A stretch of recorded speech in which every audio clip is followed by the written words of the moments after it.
నంద్యాల పట్టణంలోని మొహరం వేడుకలను మత సామరస్యానికి ప్రతీకగా అన్ని మతస్థుల వారు అత్యంత భక్తి శ్రద్ధలతో పీర్ల పండుగను ప్రశాంతంగా నిమజ్జనం చేశారు.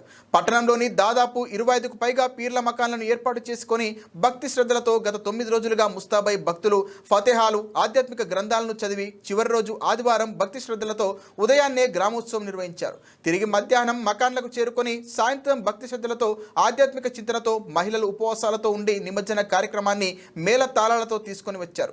కల్పనా సెంటర్లోని ఇమాం కాశీం, చాంద్బాటలో అలీ అక్బర్, ఇమాం కాశీం, అలీ అబ్బాస్, మర్దారిపేటలోని మౌలాలి స్వామి, తొట్టిబావి వద్ద ఉన్న ఉజాలా తాబూజ్, గాంధీ చౌక్లో హసన్, జమాలా బాషా దర్గా వద్ద ఉన్న అలీ అక్బర్, బాదుల్ సాహెబ్, సాదిక్ నగర్లోని అలీ అక్బర్, హసీన్ అలీం, నూనెపల్లిలోని మౌలాలి స్వామి, ఏకలవ్య నగర్లోని దస్తగిరి స్వాములు బయలుదేరారు.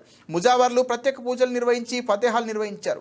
యువకులు గంధం చల్లుకుంటూ మాతం నిర్వహించారు. పట్టణంలో పురవీధుల గుండా భక్తులు స్వామివారికి పులహారాలు, బాసికాలు, టెంకాయలు, మలిదా వంటి ప్రసాదాలను పీర్లకు సమర్పించారు. పీర్ల ఊరేగింపు కల్పనా సెంటర్ వద్ద నుండి చేరుకొని గాంధీ చౌక్, బంగారు అంగళ్ళు, పెద్దబండ, ఆర్టీసీ బస్టాండ్, చివరగా రాత్రి 7 గంటల వరకు గ్రామోత్సవం నిర్వహించి స్థానిక ఆర్టీసీ బస్టాండ్ వద్దున్న కందు నది వద్ద స్వామివారి పీర్లను నిమజ్జనం చేశారు.